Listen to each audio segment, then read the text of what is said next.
Bonjour, cette vidéo a pour objectif de vous introduire la première partie du cours de SVT de cette année. Il s'agit de la respiration et de l'occupation des milieux de vie par différents êtres vivants. Elle a pour but et pour objectif de vous définir la respiration et d'identifier les différents organes et comportements respiratoires que l'on peut rencontrer. Voici sur cette photographie différents êtres vivants. Comme vous le constatez, il en existe une grande variété, mais qu'est-ce qu'un être vivant ? Donc pour rappel, un être vivant peut être un animal, un végétal, un champignon, une algue ou encore une bactérie. Un être vivant est capable avant tout de respirer, de se nourrir, d'éliminer ses déchets, de grandir, de se reproduire, de vieillir et de mourir. L'air qui nous entoure est composé de 3 gaz.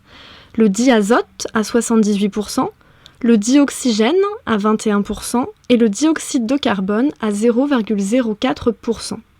Donc une des caractéristiques des êtres vivants est de pouvoir respirer. Ils vont ainsi prélever l'un ou plusieurs de ces gaz. La mise en évidence de la respiration. Donc pour respirer, il semble que les êtres vivants aient besoin de dioxygène. Nous, les humains, sommes également un être vivant, évidemment. Étudions la respiration chez un poisson.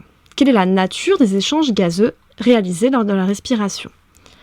Une expérience simple consiste à introduire un être vivant, ici un poisson, dans l'eau, dans une petite boîte dans laquelle on introduit une sonde qui va mesurer en direct la quantité de dioxygène, donc de gaz, dans la boîte. Ainsi, si le poisson respire et prélève du dioxygène, alors on s'attend à ce que la quantité de dioxygène diminue dans la boîte. Ici, nous pouvons suivre en direct la quantité de dioxygène lorsqu'un poisson est introduit dans une boîte. Donc, le poisson dans la boîte, la sonde de mesure. Sur ce graphique, vous avez la concentration de dioxygène en fonction du temps. Vous pouvez voir que la quantité de dioxygène diminue au cours du temps dans la boîte. Où est passée cette quantité de dioxygène ? Eh bien, le poisson a prélevé le dioxygène. Ainsi, lors de la respiration, du dioxygène est consommé par l'être vivant. Nous verrons en classe qu'il faudra essayer de proposer un protocole pour mettre en évidence le rejet de CO2 lors de la respiration. On essaiera de comprendre également la respiration des végétaux et nous identifierons différents comportements respiratoires ainsi que différents organes respiratoires.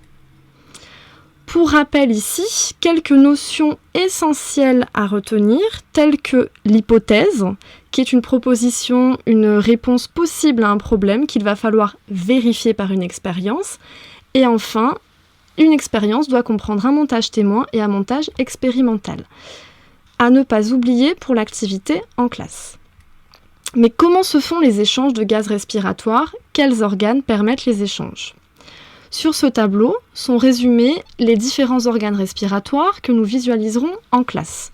Ainsi, chez l'homme ou la souris, qui sont des mammifères, on observe à l'intérieur d'eux des sacs qui se gonflent d'air. Il s'agit des poumons. Chez un poisson, nous observons des lamelles rouges recouvertes par une opercule. Il s'agit de branchies. Et enfin, sur une mue d'insectes, des trous sont visibles. Ces trous appelés stigmates conduisent à des tuyaux qui se trouvent à l'intérieur de l'organisme qu'on va appeler des trachées. Sur ce schéma est expliqué simplement le principe de fonctionnement d'une branchie. Donc la branchie est une surface qui va capter le dioxygène dissous dans l'eau. L'eau va passer au travers de cette branchie et le dioxygène va pouvoir être diffusé à l'intérieur des vaisseaux sanguins de l'animal. Donc c'est le courant d'eau entre la bouche et les opercules qui permet les échanges gazeux lors d'une vie aquatique, dans ce cas chez le poisson. Sur ce schéma, nous visualisons le principe très simple de fonctionnement des poumons pour une respiration aérienne, mais parfois à titre exceptionnel également aquatique.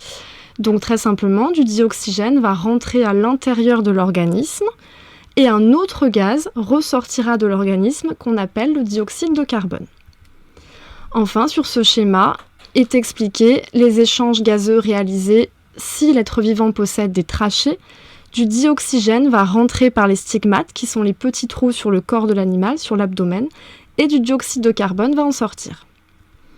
Ainsi, chez les insectes, ces petits trous stigmates permettent d'absorber le dioxygène et de rejeter le dioxyde de carbone.